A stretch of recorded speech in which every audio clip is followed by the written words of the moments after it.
موضوع آمادگی میدیدیم من به استاد گفتم که یک صحبتی می شود که بسیار آزاد. استاد گفتن که تا این فرصت صحبت های ما آزاد مگر نبودند. استاد یک نفری هستند که همیشگی از خودمون تقاضا میکنند که در قالب نباشیم. یعنی در قالب بودن مثلا برای بیننده نیست، فهمیشش دشوار می شود. بنابر همین همیشگی صحبتی باشد که صحبتی آزاد باشد. بنابر همین صحبتی امروزی ما نیست بسیار آزاد است و من پیش از همه از استاد یک چیز رو پرسیدنی هستم. با گذشتی یک سالی معین فاصله عمر مثلا 10 سال 20 سال 30 40 50 سال انسان حتی مثلا هر یک زادروز بیان فکر میکند مثلا از کاری انجام دادی خودش، از گویم آن مقام موقعی که در زندگی دارد، همیشه که انسان در گویم صدای درونی خودش گویم حسابات میدهد، عالمی باطنی خودش که مثلا چی بود، چی شد، چی کارها رو میباید انجام رسونید. شما همه خیلی حسابات میدید استاد برای خودتون؟ حسابات بسیار عجایب میدیم. باز امر تقدیر تقاضای زمانش دست که همین روز زاد روزم باز همین روز از من خیلی سوال پرسیدید. من بعضا با فرزندانم دادرانم یارو دوستانم میگم که عمر آدم رو خود آدم حس کرده میتواند که چقدر است، هرچند شاید شکاکی شاید پروردگار خودش میداند. من میگم وقتی که حس میکنید که شما به کوه برآمده ایستاده اید، همین حالا حس کنید که تو نیمی عمر نرفتید. وقتی قله همون بلندترین کوه به برآمدید، انا وای طرفش فرآمدنش نیمی باقی مانده است. خود همین شوخی به شوخی گفتیم یک دوره بود که یکی از کارمندان شما محبت ها مراد دوره 55 سالگی بود، یک برنامه سیمای آشنا را ثبت کردن. بعد همونجا یک شوخی کرده همینا گفتم، بعد معلم پرسیدن که شما همون قله کوه برآمدید یا نه؟ من گفتم همین روز برآمدم.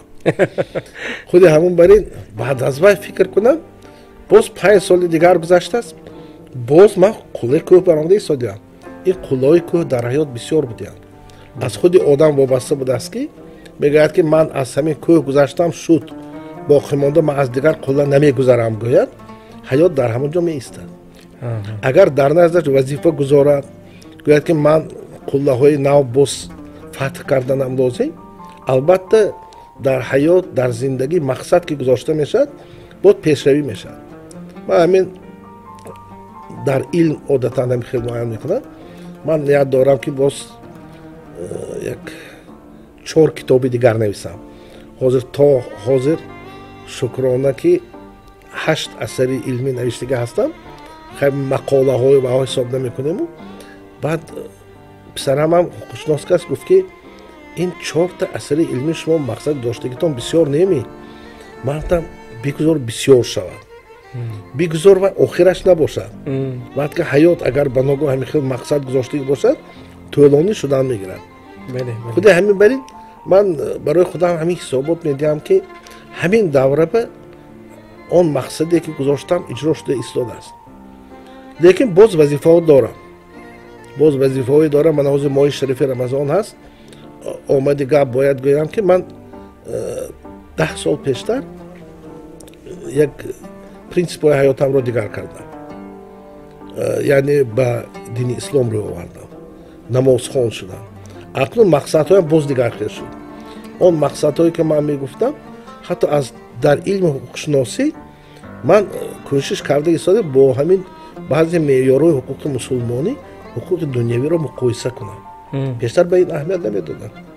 بعد حتی بعضی مسئله هایی که جوابش را در دوام تحقیقات نمیافتم از کلام الله یافتم. شکرانه که حاضر ترجمهش به زبان کیریلی هم هست، به تاجیکی هم ترجمه هست. آدم مقایسه کرده خوانده بسیار چیزها رو درک میکنم، میفهمم. من میگم همین قدر چیز چندین 100 ساله ها پیش نوشتگی بودند و ما همین نمیفهمیدیم. برای همینم برای حسابات قطعی آخران دادم، بفکرم بر وقت هست و دیگه همین گذشتگیش به حسابات میدیم که البته آن مقصد هایی که شده ایستاد موفق شده ایستادم و البته این تا یک درجه برای خود آدم رو барои ҳавасманд кардан барои зиндагӣ. ман ҳоли бисёр вақт ҳамин шеъри лоиқа баъзи вақт ёдовар шуда ҳамин бар рӯзгор ошиқ шавед мегӯяд ку ҳар баҳор ошиқ шавед. ба ошиқ шаведа аввал як бор ҳамто ошиқи ҳамин маъшуқа мегӯяд, баъд охираш мегӯяд ба монанди ман ба ҳусни рӯзгор ошиқ шавед. ҳам ҷанбасташ барои ман маъқул аст ки яъне аз ҳама бештар ба зиндагӣ ошиқ шудан лозим. дӯстон то умр бошад ҳар баҳор ошиқ шавед. ташаккур устод.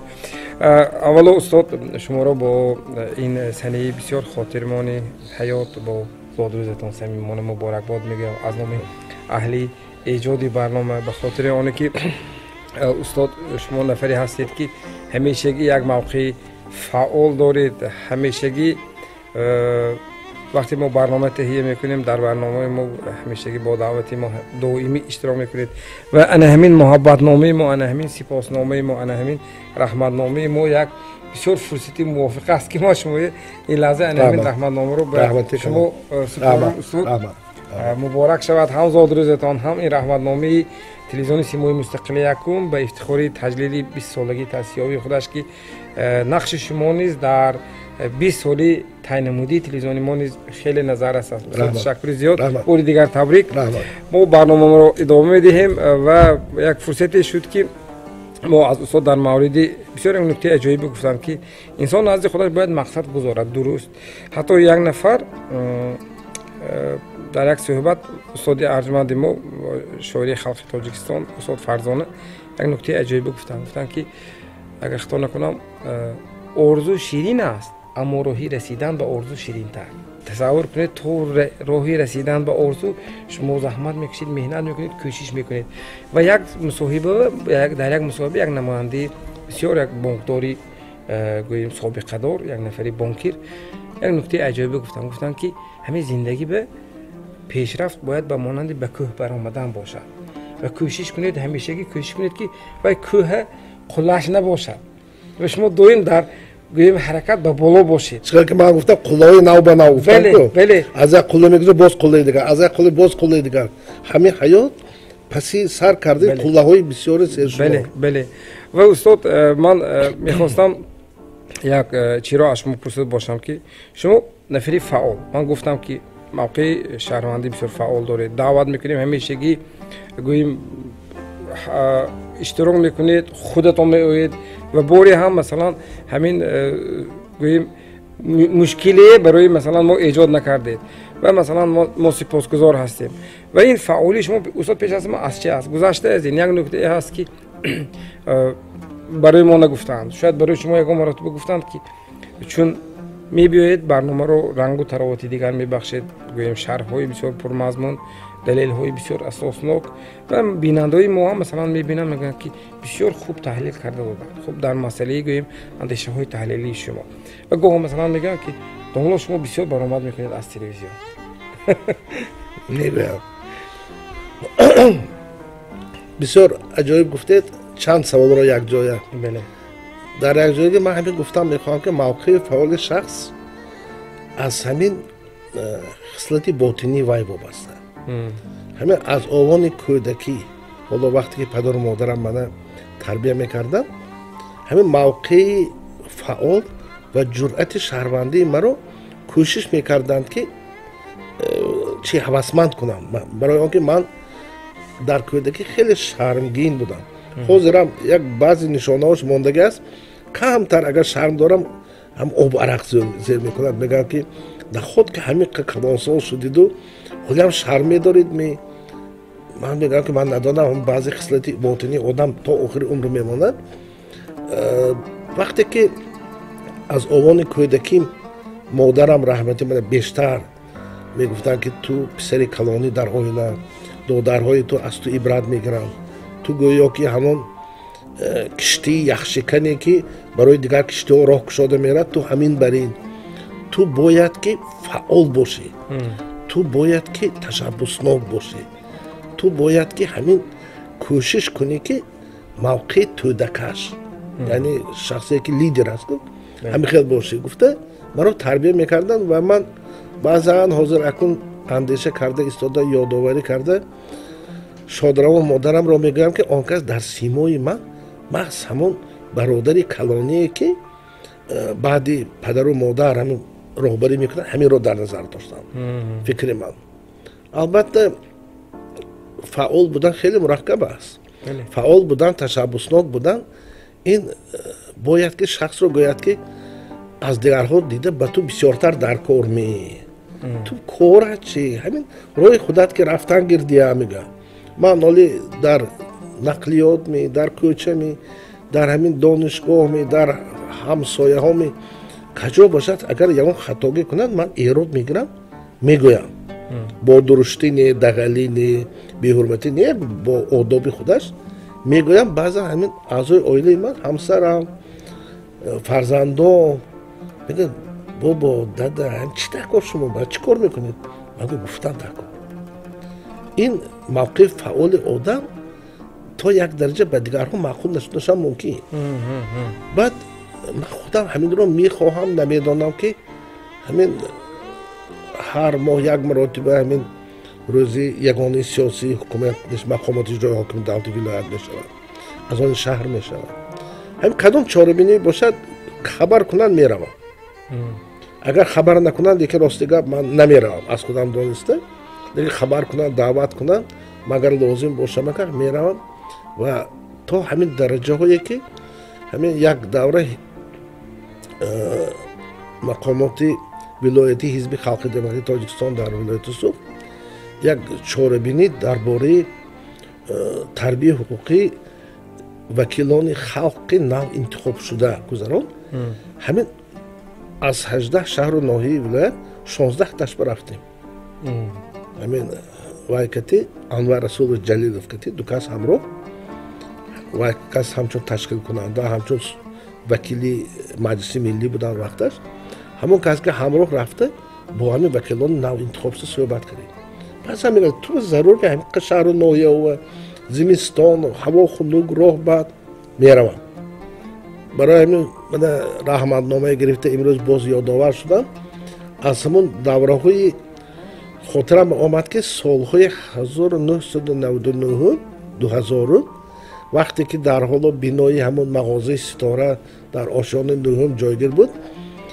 лифт кор намекунад баъзан ҳам мусоҳибаҳои рамазонӣ буд нисфҳои шаб мустақим меравд нисфҳои шаб меомадем баъд оилангон мегуфт шумо ба чӣ дакор ҳамин ман мегуфтам ки ман аз рӯи принсипи агар ман набошам ҳамин корро кӣ мекунад амал мекунам барои ман намегӯям ки аз ин фоида ҳаст ё нест баъзан рафиқони ман мегӯянд аз телевизион боз дидем шуморо да ҳамин гонорараш наза ба фикрам бисёр баромада меистед ман гӯям ки ин ройгон бемузд бовар намекунам ҳозир замоно ягон каси бекор ва кор мека дига ҳастми шумо ҳамиқа баромада гап мезанед ман мегӯям дар ин ҳаёти имрӯзӣ мо ҳама чизро бо пул чен карда намешавад ин ченаки ягона нест ман вақте ки дар телевизион мебарам шояд ки то як дараҷа ман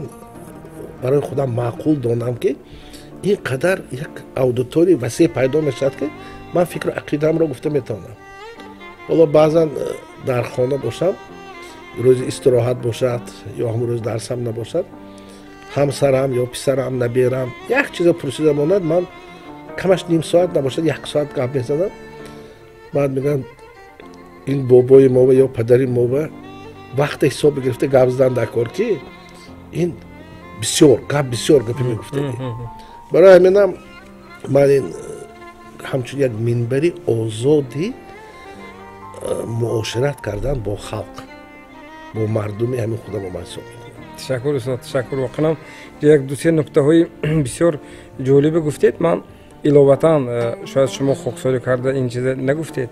Аслан ростӣ барои бинандаҳо гуфтани ҳастам мо дар барои ҳар як иштироки устод ростӣ мо барои устод ҳаққи қалам намедиҳем ин ройгон аст ба хотири оне ки устод воқеан нафари самимии хоксор ва фаъоли ҳамин ҷомеа ҳастанд ва чизе ки гуфтанд устод ба мушкилоти ҷомеа бетараф нестанд ва ҳамешагӣ من احساس میکنم که مشکلات جامعه رو از مشکلاتی گوییم هر روزی مثلا زندگی انسانی مثلا بالاتر میدونم که همون زودتر حل شود و گوییم حصه گذار باشم. گذشته از این استاد انا همون از شمار عالمانی هستند که واقعا عالمانی با عمل هستند. در برابر تربیت شاگردان گوییم در تربیت معنویات جامعه حصه ارزنده میگذارم. استاد بار دیگر تشکر. گوییم خب فرصت آمد که من این گپ رو گویم. استاد سخن در مورد گوییم از والدان خود یادآور شدید، از مادر بزرگوار خود، روحشان شاد باشد. و شما احساس میکنید که مثلا بیشتر همین پسرها گوییم بیشتر با مادرشان گوییم اونس میگیرند و گوییم همه گپاشون مادرشان میگویند و مثلا همیشگی حتی اینقدر استاد لایق شعر زیاد گفتن و چند غزل در حق گوییم پدر بزرگوارشان و چند گوییم داستان دیگر و چند کتاب دیگر در گوییم مادرنامه، یعنی همون بیتی که خودشون گفتن که گشت‌های رون عالم یک جا مدیحه گویند یک بیت هم نیارزد اندر ثنای مادر. یعنی مقام مادر خیلی بلند است. من میخواستم در مورد کدام ارزش‌های تربیوی که شما در عائله پدر و مادر گرفتید امروز در زندگیتون انا همون همچون آینه از کنار دیدید گفتید که واقعا انا همون چیزی که والدان هم برای ما تاکید میکردن ما همینه امروز برای فرزندانم میگم. چون که من استاد برای چی میگویم مثلا چیزی که من در 20 سالگی میگفتم دیگر خیلی میفهمیدم. به مانند اینه که من فاکولته سخنشناسی خواندم در 20 سالگی اگر استاد من غزل سپارش دهند من قاری ازیاد میکردم میگفتم. وقتی در 30 سالگی در 40 سالگی الکی ما باید دیگر خیلتر مناسبت میکنم. ما الکی معنی های غزل با درست صرفا میرم که مثلا گوییم شاعر چی میگوید، گوییم چرا در نظر دارد. یعنی الکی چون انسان به کمال میرسد الکی مناسبتی وای گوییم به عالم، به اطراف، به آن چیزی که در خوردی گفت و به حتی مثلا ما بازیچه های کودکی خود ما الکی دیگه خیلی نگاه میکنیم اگر باشه دیگه. درست خیلی عجایب گفتید. حاضر درباره مادر یادآور شدم. مادری من معلمه بودن، فقط در باغچه بچگان با تربیت مشغول بودن. دیگه پدرم کارگر بودن، شفیع راننده و از این قدرم چیگوی مسئله ادبیات و مثال علم و آنچه باخبر نبودن. بعد شرایط زندگی همه وقت دیگر خیلتر بود که بیشتر همه روزگار و تأمینات مادی به اهمیت میدادن، معنویات به این قدر نه. لیکن مادرم وقتی که همون نوکر تربیه های گفتگیشون میگفتن همین به نظر من همین خیلی فکر میکردن که پدرت راننده باشند تو نباید که راننده شوی، تو باید که علم آموزی. مقصدشون همین خیلی بود و از همین نقطه نظر مادر من بیشتر با تربیت مشغول بودن. پدرم رانندگی از سحری بر وقت میرن، شبانه بی وقت میبیان. قریب که ما پدر کتی روزا استراحتشان اگر وان نخوریم کرد هر روزا وان نمیخوردیم.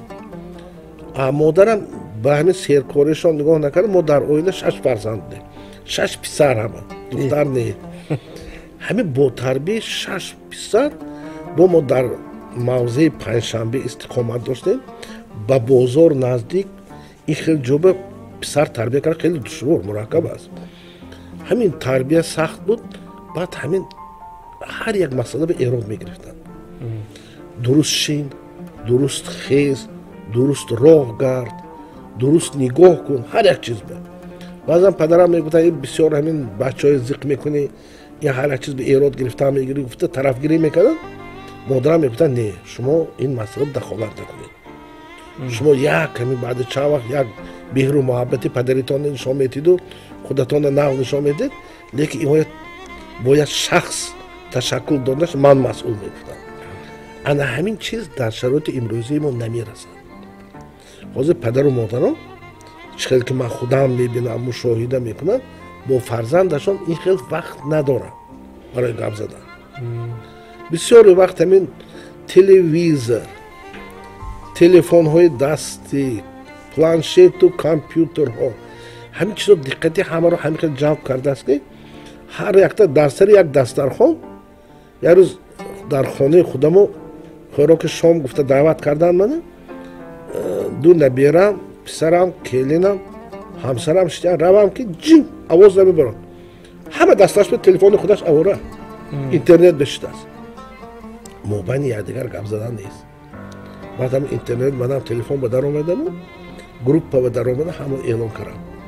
خوراک شام آمدگی مرحمت به میزی در موبایلی گفته. همه حیران شد بعد نگاه کرد. خودی لطیفه بریدی.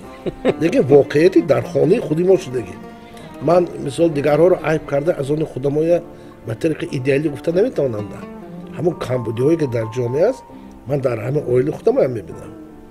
برای همین وقتی که درباره همین پدر و مادر یادآوری میکنه درباره تربیت اصول هاش و هیچ وقت کوته نمیشد. بعضی میگویند همین زمان دیگر میشد و مناسبت دیگر میشد و من مثلا یکی از ماهای چی به فکرم ضروری برای تحقیقات برای هم علمان هم برای چی متخصصان ساحه روانشناسی اختلاف نسل ها. وقتی که نسل ها یکدیگر را نمیفهمند برای چی نمیفهمند؟ محض همون دستاوردهای نوی که در دوره آوان کودکی ما نبود حاضر پیدا شده است همون فرق میکنه. البته همه این رو نادیده گرفته نمیشه. همین رو موافقه کننده لازم. فکری من به تماما من کردن که ما مقصد ما نمیرسیم. من کردن ممکن نه. اما معیارش معین کردن. معیارش معین کردن لازم البته. تشکر استاد.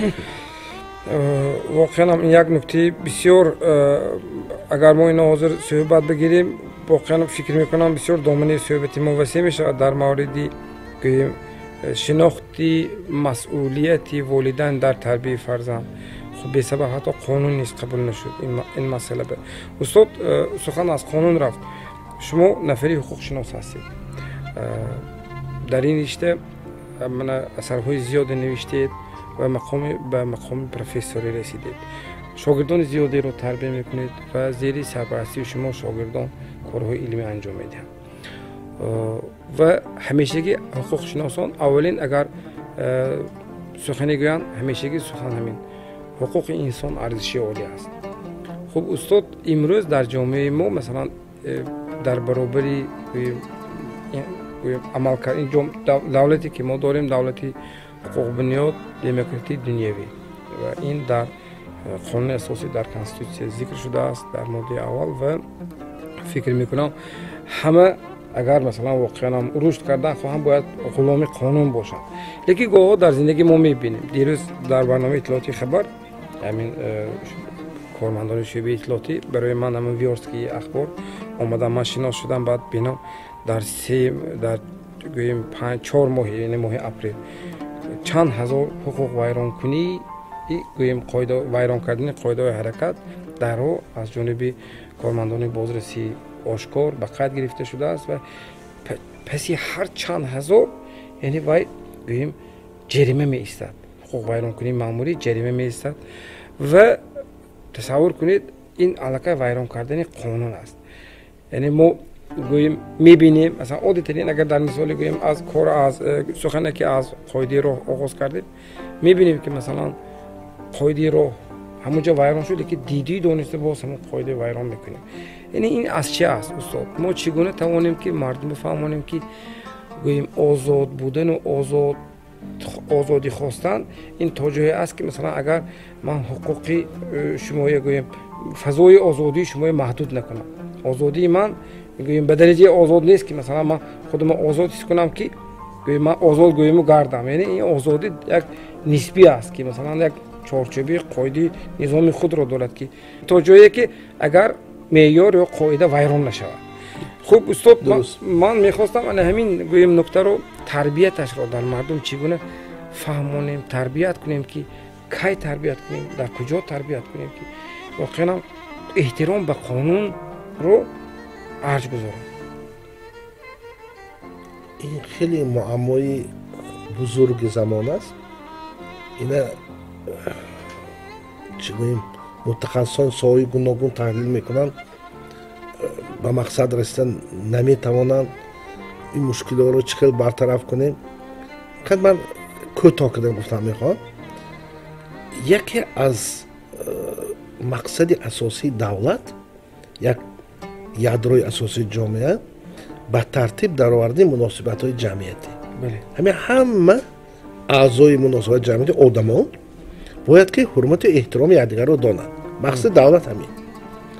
اکنون در همین مناسبت‌های جمعیتی غیر از دولت و قانون‌های دولتی باز دیگر معیارهای عادی جمعیتی هم هستند. دین، معنویات، اخلاق، همون چیزایی که دولت کاردار نیست و آنها در نتیجه همین انکشاف اِوولوسیونی با مرور زمان تشکل می‌یابند. آنها رو حتی ضروریتی یکون چی گوییم در صنعت‌های معیاری حقوقی پیش بینی کردن هم نیست.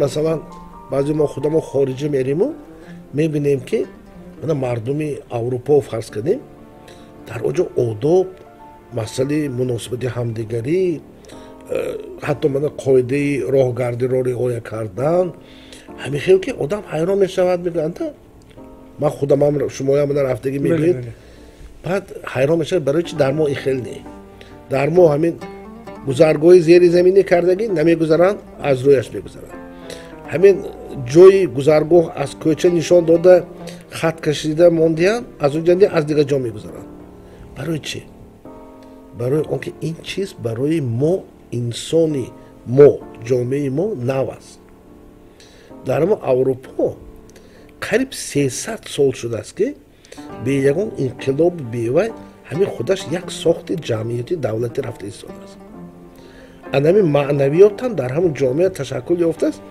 هم رعایت کردن قاعده راهگردی برای آنها یک ضرورتی هم تو سرخیسته دستوری میشستگی بین شده ماندگی همین راه خوب خالی ماشین نیست چراغک سرخش در گرفتگی نمیگذارد منتظر میشن این برای چی؟ برای آنکه آنها حتی تصور کردن نمیتونند که دیگر خیرش نشمون که اکنون از آن ما مردمی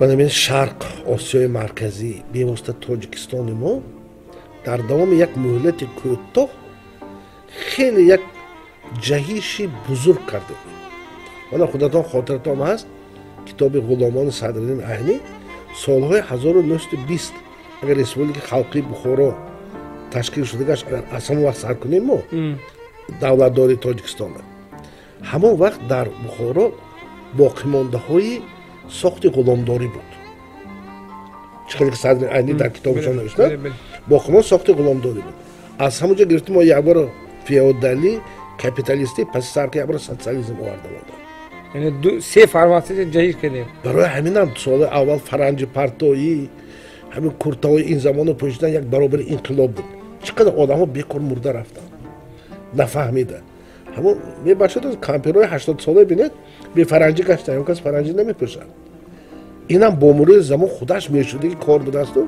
ما همین تیز میخواهیم الان حاضر شرایط امروزه بگیریم دولت این خیلی جهش رو خودش فهمیده ایستاده است باز یک بار جهشی دیگر از دوره سوسیالیسمی که 80 سال قریب 3 نسل 30 سال به یک نسل میگذرد میگم قریب 3 نسل گذشتن بعد یک علاقه یک معیارهای عمومی جامعیتی تشکل یافتن بعد باز یک جهش دیگر طرف بکن اقتصادیات بازاری مناسبت‌های بازرگانی همین گپ‌هایی که پرینسیپ‌های دموکراسی نمیفهمند اکنون این چیز به دولت مجبور شده ایستاده است که بسیار معیارهای حقوقی دولتی که مناسبت‌های اخلاقی را هم تنظیم کنند. الان حاضر ما آهسته آمدیم مسئله تعلیم و تربیتی مثال فرزند وقتی مسئولیت پدر و مادر برای تعلیم و تربیت فرزند قبول کردند وقتی حتی با کانستیتوسیا تغییرات وارد کرده عهده‌داری طرفین پدر و مادر و فرزند را پیش بینی کردند این مسئله اخلاقی این ضروریت تنظیم حقوقی ندارد لیکن دولت باز یک بار اینقدر انکشاف اِوولوسیونی را انتظار شده نمیتونه تستر میخواهد برای همین هم وقتی که ما احترام قانون را میگویم احترام قانون نه ما باید که همین هر یک шахс ро ҳамихел тарбия кунем ки риояи меъёрҳои ҳуқуқӣ барои вай ногузир шавад. вай мумкин эҳтиром накунад, лекин риоя карданаш ҳатман бошад. агар ҳозир яке аз усулҳои маъмултарин ва оддитарин барои давлат манъ кардан ва риоя нашавад ҷазо додан, лекин танзими ҳуқуқӣ услубҳои дигарам дорад. ҳавасмандкуниш аст, мусоидаткуниш аст, пешбинӣ карданаш аст. услубҳош гуногунда, ҳама услубҳоро ҳам истифода бурдан лозим. ва албатта ман боварӣ дорам ки қонунгузор он муаммоҳое ки имрӯз ҳаст дар масъалаи фарз кардем фақат мо таълиму тарбияи фарзанд ҳозир ёдовар шудем, лекин инҷа чанд масъалаҳое ҳаст. мана ҳозир дар тамоми дунё 197 давлат мавҷуд аст. ягона давлате ки қонун дар бораи танзими маросиму ҷашну оинҳо аст ва қонун дар бораи таълиму тарбияи масъулияи падару модар таълиму тарбияи фарзанд аст дар тоҷикистон аст. дигар давлат нест. воқеан ҳам сухан дар мавриди тарбияю умуман риоя кардани қонун рафт.